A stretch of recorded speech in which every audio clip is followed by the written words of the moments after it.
Good morning, everybody.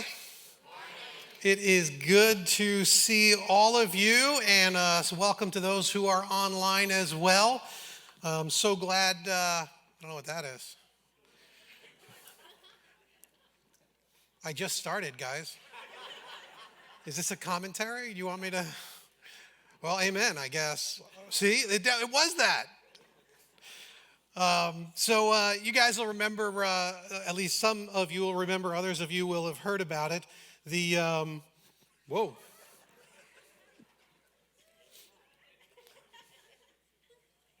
What would you do for a Klondike I'm guessing we are having some sound? technical difficulties. Or you're punking me. Could be either. Well, by the way, it reminds me, Wally.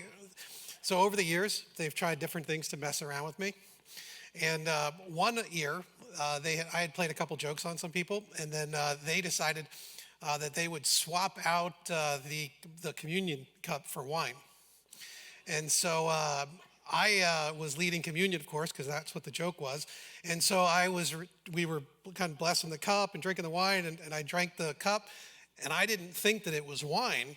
I thought that it was bad, that the grape juice had soured, and everyone in the room was about to have some. Back then, we didn't have the individual servings. We had pre-COVID, we had it all poured out from the same bottle of juice, and I was like, the whole room is about to drink bad grape juice. Like it actually soured. This is terrible news. And then I saw them laughing in the sound booth. And I was like, that comes back. All right, we think we got this maybe? All right, we'll take a shot at this. All right, so some of you will remember What Will You Do for a Klondike Bar?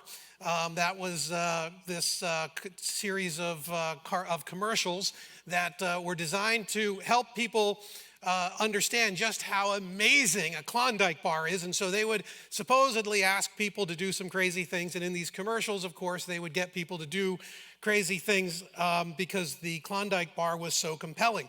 And so one of them, are you able to play that? What would you do for a Klondike bar? Would you make monkey sounds?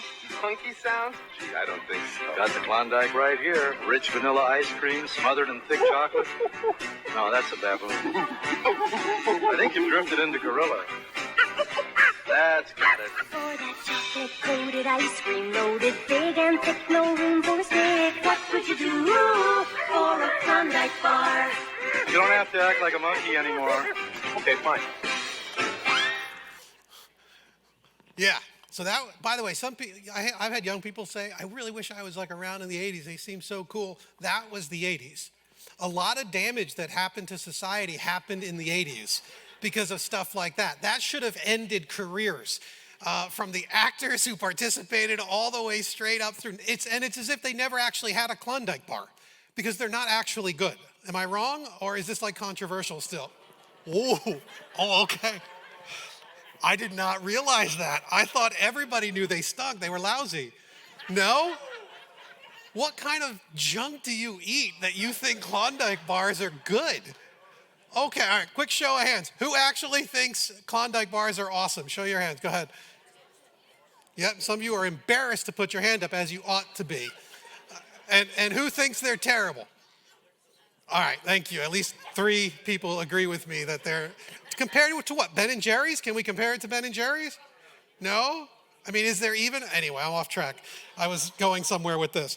So the thing is, right, so like you could reward people to do these things, and often pretty silly things or crazy things, by this incredible promise of a Klondike bar. But really all of life is like this. Everything that we do, every step that we take, every decision that we make is for a Klondike bar. It's for something that we perceive to be the value or the reward. Everything you do is for your ultimate pleasure or good, as best you understand it in the moment. And this is a really fascinating sort of philosophical idea. So every single step you take, to the left or to the right, every single decision that you make, how you spend your resources, what you spend your time on, it is all designed because you believe it will bring, and you say, well, no, that's not actually true, because I go to work every single day and I don't like it. But in fact, you go to work every single day because you don't like being unemployed and broke, and you like to eat. And so you go to work. And so at that moment, you do that thing. And if you happen to love your job, that is awesome. I do. I know lots of people that actually do. It is still a thing. You can love your work. But even for those of you who don't, why do we go in? You go into a surgery. I don't want it. I didn't want to go into that surgery. Yeah, but you did want to, because you wanted to do it more than dying from the disease. And so even the hard things in life, everything we do is, in a sense, for a Klondike bar, or at least our version of a Klondike bar. And so you could ask this now about anything. What are you willing to do for fill in the blank? Fill in the blank. What are you willing to do to put your kids in the best school district? What kind of sacrifices were you willing to make? How much time away from your kids were you willing to sacrifice in order to accomplish that? What kind of financial restrictions, what kind of jobs were you willing to consider for that? What were you willing to do? What were you willing to do to get promoted to partner? What are you willing to do to get him or her to marry you? Let's say you've got your lustful gaze on someone in your office. What are you willing to do to sleep with them? What are you willing to risk to do that? What are you willing to do to ease your psychic angst? How are you willing to medicate or alleviate that pain? What are you willing to do for your dream vacation, dream house, dream car? What are you willing to do to move into the right neighborhood, whatever that is? What are you willing to do to be liked, to be loved, to achieve things, to be recognized? What are you willing to do? Cheryl and I, right out of college, we wanted to drive cross country, spend some time, a few months hanging out. We didn't have much by way of resources, money, but we did have a Saturn. Some of you may not even know what a Saturn is, not the planet, the car. They stopped making them for a good reason. But we loved our Saturn, and it was a great car, and it's a tiny car. Very, very small. I think it was like a one-cylinder engine or something. I think mopeds might have had more cc's than this car did. Well, anyway, we wanted to travel cross-country, so we had the car, but we really wanted to do camping because we couldn't afford hotels and motels, not even the Motel 6s at the time. So we bought a tent trailer for like $500. And those are the little portable things you pull. And so we went and put a hitch on the back of our Saturn. The guy at the hitch company did not know if he could even put a hitch on a Saturn. Because I don't even know, there's plastic. They were made mostly of plastic. We had to find actual metal on this car in order to put this hitch on it. And so we went for it. We wanted to do it. We wanted to see the country. We wanted to travel. Sometime around Death Valley, we were driving through, it was 120 something degrees. We blew a head gasket and the engine and the whole thing, like you would imagine. It wasn't one of our best ideas, towing a tent trailer across the country, but we had a great time. What were we willing to do? Apparently, we were willing to sacrifice the engine on the Saturn to do it. There was a time not too long ago, maybe 15 years or so ago, where Cheryl and I, we wanted to see a church started in the middle of Nassau County. We were excited about this. We got really, felt like God was wanting us to do this thing, and so we cashed out our savings and investments and moved to Carl Place without much of a plan other than if we could find a few people that wanted to do this with us, it'd be awesome.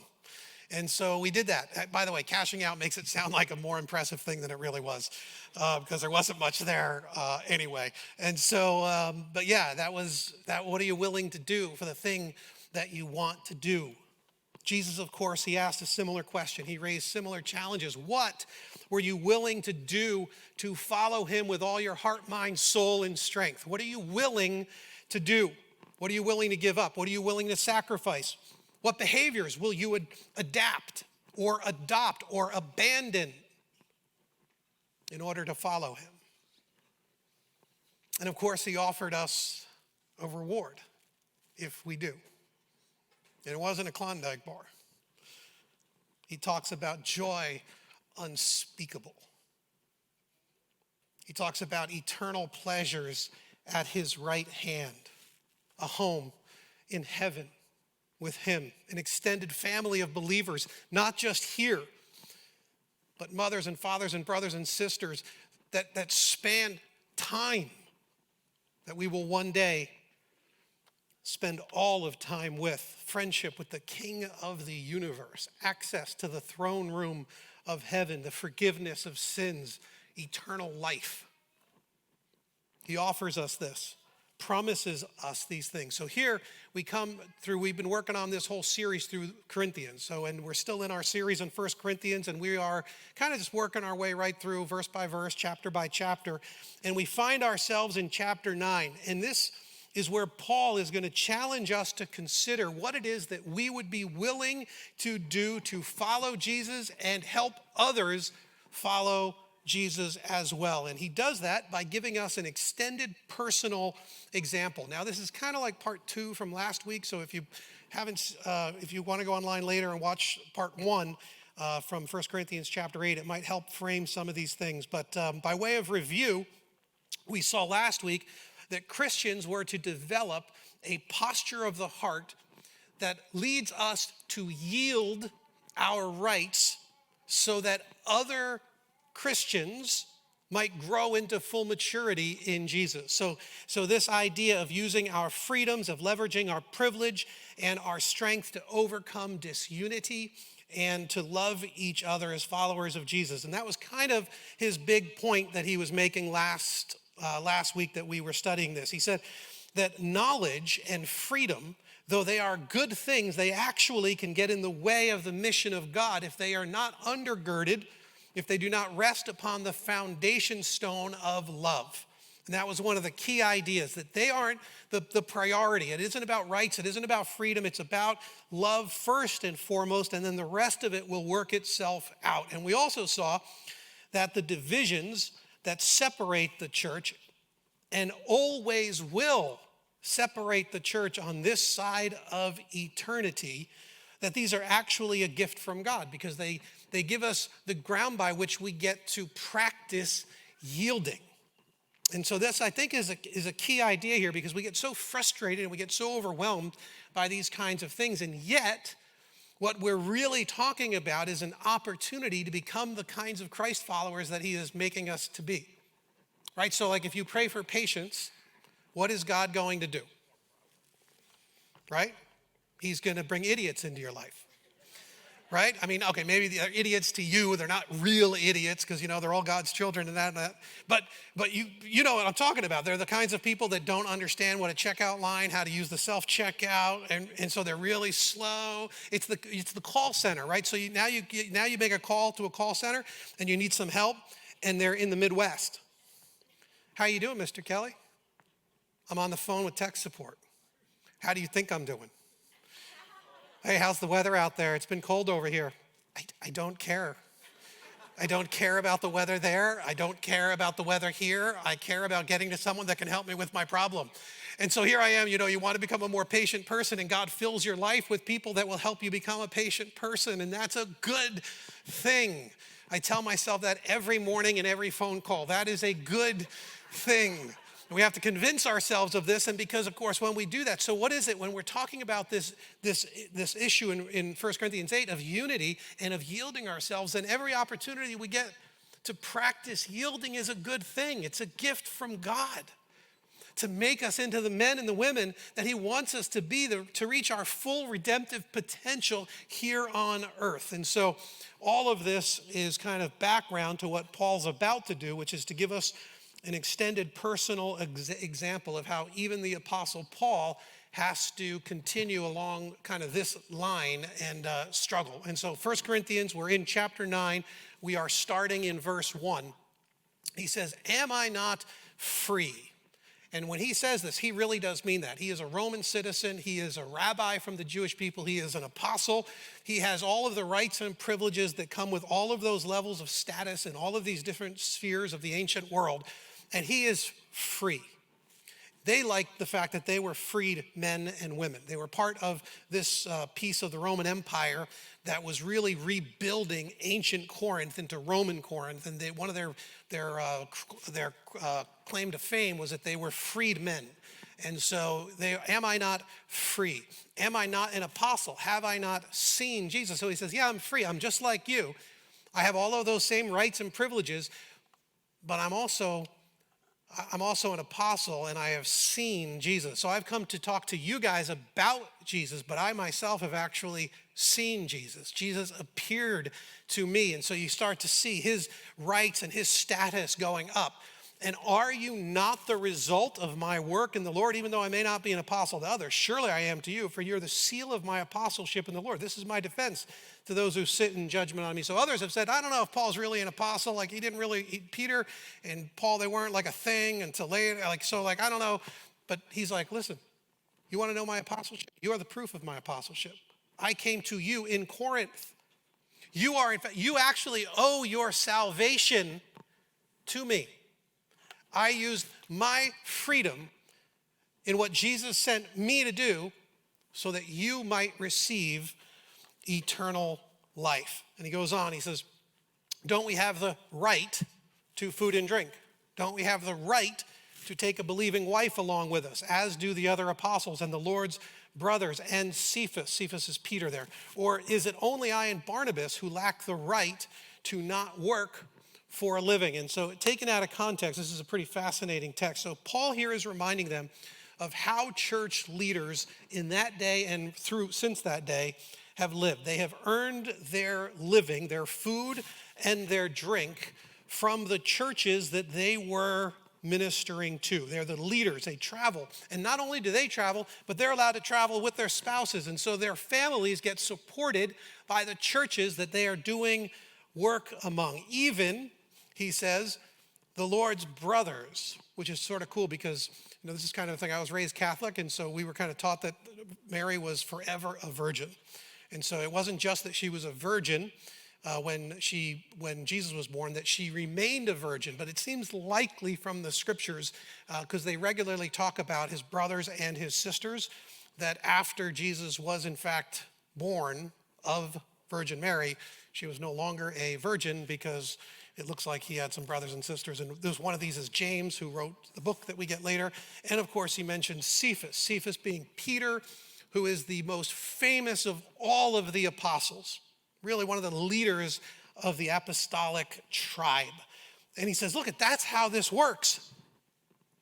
All of them get to take their families along. They get to be supported by the church. And it is really now me and Barnabas who are not doing that.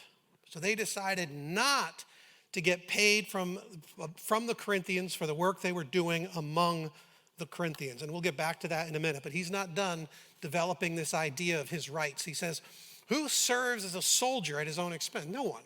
Obviously, the government sends them. The government pays their wages. That's what you would expect. Who plants a vineyard and doesn't eat from its grapes? No one. You plant a vineyard, you take the grapes, you make your jam and your marmalade. I don't actually know how you make marmalade out of grapes, but you make your food, and then you press grapes for your wine, and you take all of those first fruits from your vineyard, and anything extra you get to sell in the marketplace so that people without vineyards can benefit.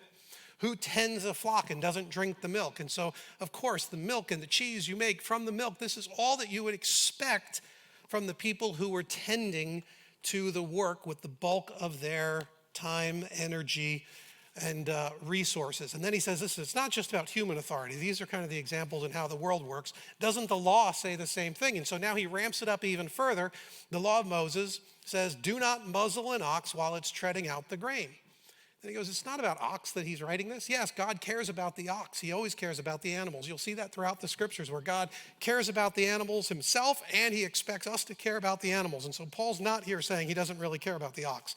He clearly does, but this is an argument from the lesser to the greater. If he cares about the ox, then obviously he cares about all of us. And so if this applies, then this applies from the lesser to the greater as well. Yes, this was written for us because whoever plows and threshes should be able to do so in the hope of sharing in the harvest. So the worker is worth his wages. And so here, Paul, he takes this Old Testament passage, he takes all of the examples from regular life and he weaves them all together and he says, this is how it ought to be. Now he makes it perfectly clear. If we have sown spiritual seed among you, is it too much if we reap a material harvest from you? Which, of course, the answer is no, of course it's not. If others have this right of support from you, shouldn't we have it all the more? And of course, now the Corinthians would be saying, well, yeah, of course he should. He deserves it more than others. He deserves it more than anyone else that we're actually, he was the first to bring us the gospel. So yes, he and Barnabas absolutely, totally deserve it. But we didn't use this right. On the contrary, we put up with anything rather than hinder the gospel of Christ. Don't you know that those who serve in the temple get their food from the temple, and that those who serve at the altar share in what is offered? In the same way, the Lord has commanded that those who preach the gospel should receive their living from the gospel. So now the overall gist of Paul's argument is pretty plain. Paul is fully entitled. He has the right. It is the Corinthians' responsibility to give him financial support and even more so because they owe their very salvation to him. God commanded it. That's the natural order of things. That's the way the secular world works. And of course, on every front, this is how the Christian church functions. How much more so should it function this way for Paul? This is, in fact, the normal order of things. So the Jewish people had a great system. Everywhere the Jewish people traveled throughout the world, the diaspora, they were dispersed from Israel across the whole of the planet.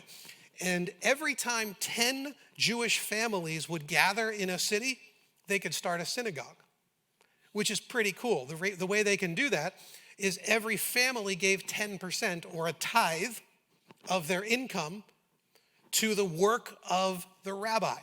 So one of the 10 could become the rabbi, and they could start a synagogue in every city with as few as 10 families. This same principle applied throughout this period in history, and actually it can still apply even today. It's a brilliant system. It works great. It is how God intended it. That is to give us all the perspective on what is owed him, what is due him. But Paul refuses. And this is the key. By the way, that's the part that the preachers where they stop. That's the part they're like, that's the word right there.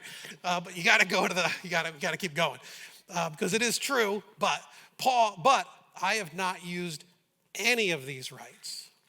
And I'm not writing this in the hope that you will do such things for me. I would rather die than allow anyone to deprive me of this boast. For when I preach the gospel, I cannot boast, since I am compelled to preach. Woe to me if I do not preach the gospel. If I preach voluntarily, I have a reward. If not, I'm simply discharging the trust committed to me. What then is my reward? Just this, that in preaching the gospel, I may offer it free of charge, and so not make full use of my rights as a preacher of the gospel. And that's kind of this key idea that he does not make full use of his rights. And how did he do that? Well, for Paul, he was a tent maker. We use that term to describe what people do today, but he was actually a tent maker. He worked in fabric and he made tents. And that was his skill, his trade. And many of the Jewish rabbis would have had a trade like this.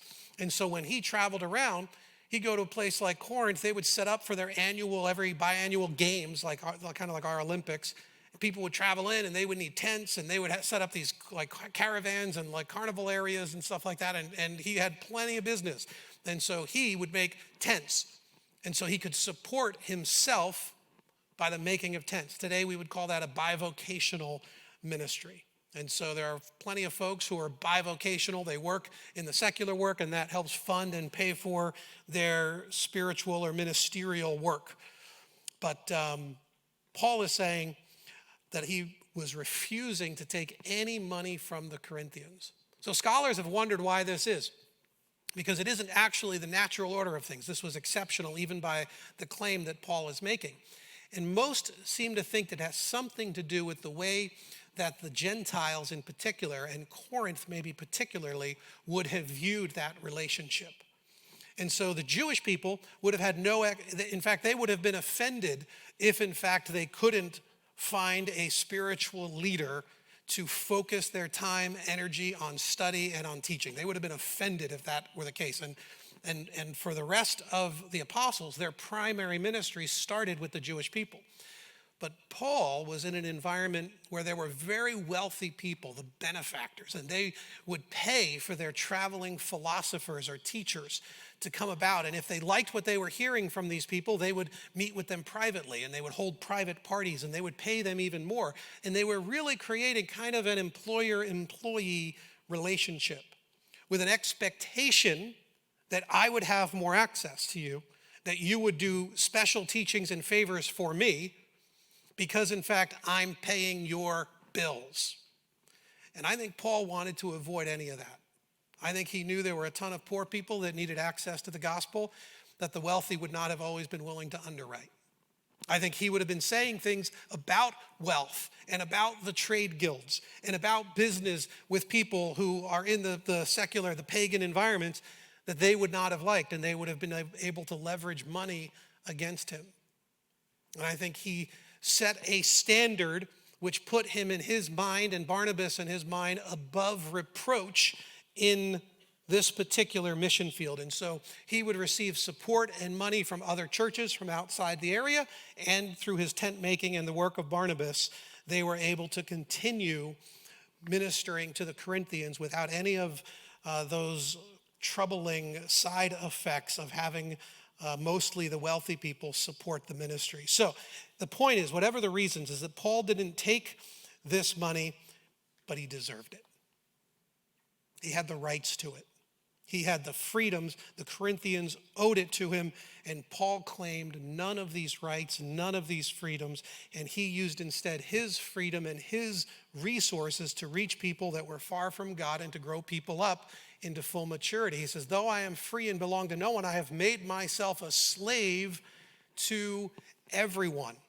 A slave to everyone. And so he turns around and he yields his freedom and his power, his autonomy even, so that he might be a slave to everyone to win as many as possible. To the Jews, I became like a Jew to win the Jews. To those under the law, I became like one under the law, though I myself am not under the law, so as to win those under the law. This is a key idea, because this winning isn't like a competition word. It's not like two people in a race and you won. This is more like an investment word. And so the way that this word was used would be like if you took, your shillings, whatever, and you invested them in this field, and you helped this farmer buy the oxen that he needed, and so you were expecting a return, and the field did great. And because of your investment, you got a whole lot of money back. And so this is an investment kind of an idea. You take this kind of money, it's that much, you put it over here, and out of it you see this great return on your investment. And that's what he's saying about. I'm getting a return on investment as much as possible. Among the Jews, I'm getting an incredible return on my investment. And those who live under the law, those who don't live under the law, I'm getting an incredible investment return. He goes on, he says, to those not having, I became like one not having it, although I am not free from God's law, but I'm under Christ's law, so as to win those not having the law. To the weak, I became weak to win the weak. Over and over and over, he's saying, it doesn't matter where I am and to what group of people I am working with. I am going to do everything I can, and I'm going to become everything I need to become in order to have a return on investment among them. Whatever it means, whoever it is, cross-culturally, socioeconomically, I am going to do whatever it takes to reach people who are far from God. And when he talks about a return on investment, he defines it for us. I have become all things to all people, so that by all possible means I might save. I might save some. And he does this all for the sake of the gospel, because in the end, he too is going to share the Klondike bar or the blessing. He makes himself a slave. Christian freedom is not freedom to do whatever you like. It is freedom from everything that keeps you from being who God made you to be. That's Christian freedom. Freedom for us means freedom for something. It's freedom for the lost who need the kingdom of God. And so Paul, he did whatever he needed to do. He taught the truth in culturally relevant ways. He engaged with his culture. He sacrificed greatly so that some would be saved, so that he would get a return on his investment. You know, we make so many claims in this life. Everything, it's about me, it's about mine. C.S. Lewis in the Screwtape Letters, you guys got to go read this. He talks about how difficult it is and how tempting it is to think of everything in this world as mine. And in the Screwtape Letters, what he largely does is the demons who are writing the letters, supposedly, they talk about how we try to keep this mythology that humans can own anything. The demons want us to think in terms of mine, because in fact, nothing is ours. Everything in the end will belong to the Creator. The demons, of course, what they're going after is you. What the enemy wants are the souls. That's what he is going to cash in on. That's where his investment is leading him. And we think in terms of all of our stuff, all of our resources, and it's all me, it's all mine, it's even my God, as if somehow we possess him. And the demons, according to the Screwtape Letters, they want us to keep that mythology ever before us so that we can believe these lies that we have some sort of ownership in this world. When in the end, when all of this shakes out, we will see who owns what. As Christians, we have more wealth and privilege and freedom right now than any Christians that the world has ever known. Right now. Our day, our generation. We are unique in this way among all Christians everywhere for 2,000 years.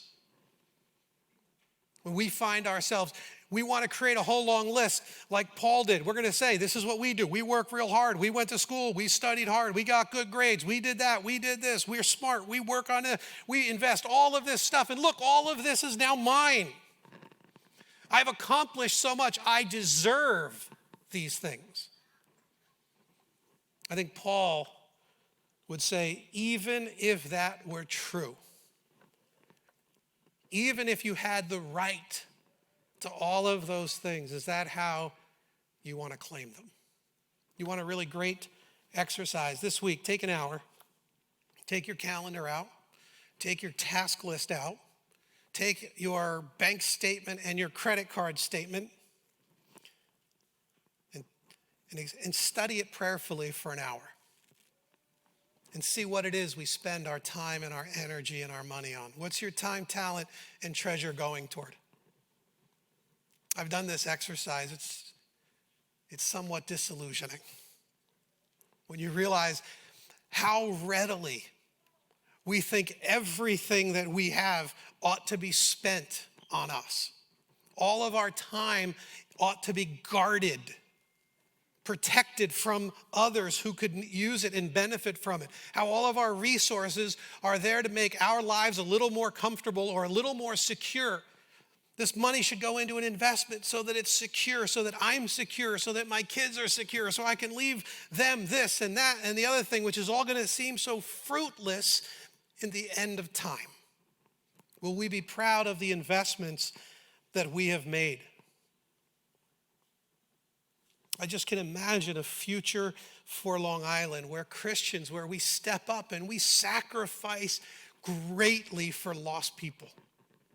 Where we, with Paul, say, I will become all things to all people, and I will give up my rights, I will give up my privileges, I will give up my resources so that people who are far from God might be saved. You can imagine what it would be like if the whole of the Christian community here on Long Island decided that that's what we were going to do, that that's how we were going to live, how we were going to reorder our lives, our calendars, our spending, the use of our talent.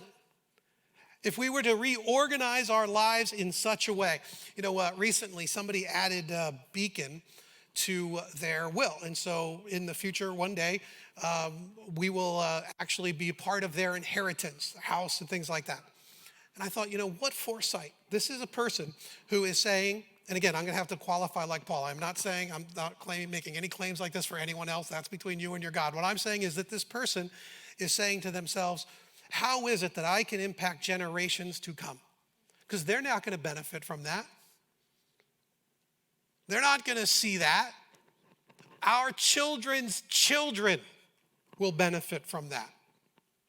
We will reach lost people who are not yet born because of that decision. We have another friend of the church who's working on a big business deal, and they say that if this thing goes through, that they've earmarked an investment in the ministry here at Beacon. It's the kind of investment that means we will have resources to help start churches around the island. Do you imagine what it would be like for followers of Jesus to live in this kind of a way? For the generation that is coming up, right? I think of Trevor. When Trevor first came to Beacon, he was an intern, he was a kid, he was super young, and he had all of this incredible raw talent. And now I see him in the ministry, dedicating the whole of his life toward helping people grow up in faith and reach lost people. And I think of, our young team. We have, the Crisbells, and we have the Logans, and we have this worship team we're watching. I'm like, this is the generation. These are going to be the people who will be investing their lives. Some of you will be investing the remainder of your lives. And some of the young people here who have no idea what you're going to be doing, you're going to be investing your lives to reach lost people right here in New York. And we are going to be a part of that generation that equips and resources you to do that. Because we will become all things to all people, so that by all possible means, we might save some. Would you imagine that day with me?